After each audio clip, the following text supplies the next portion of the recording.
Orang kalau nak diet, minum jus. Wah.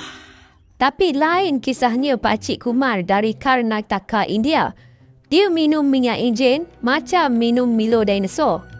Jom saya story. Minyak enjin biasanya digunakan untuk melicinkan pergerakan komponen dalam enjin. Tapi pakcik ini yang memiliki tabiat pemakanan yang pelik. Dia dikenali penduduk setempat sebagai Oil Kumar. Dia dilaporkan bertahan hidup bukan dengan makan nasi, capati atau sayur-sayuran, tetapi dia minum minyak enjin.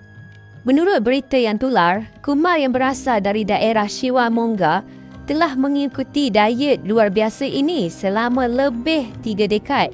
Setiap hari, dia dipercayai mengambil hampir 7 hingga 8 liter minyak enjin, diiringi dengan secawan teh. Walaupun teh adalah minuman biasa, minyak enjin adalah produk yang berasaskan petroleum yang beracun dan tidak selamat untuk manusia. Video tular menunjukkan orang menawarkan makanan yang biasa kepadanya, tetapi dia menolak. Sebaliknya, dia dilihat tenang minum minyak terus dari botol.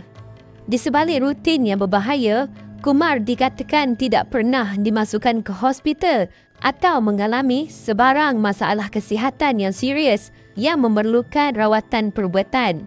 Kumar sendiri mengaitkan kelangsungan hidupnya dengan berkat Tuhan. Menurutnya, ia tidak mungkin berlaku tanpa rahmat Tuhan.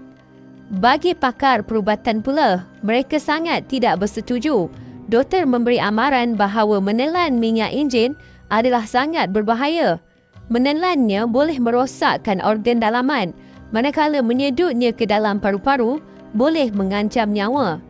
Walaupun kisahnya menarik minat ramai dalam talian, pakar meminta agar berhati-hati tidak mengagungkan tabiat sedemikian. Mereka mengingatkan orang ramai bahawa minyak enjin tidak sesuai diminum oleh manusia. Jadi apa pendapat anda? Adakah anda juga ada tabiat yang pelik macam Pakcik Kumar ni? Tinggalkan komen anda.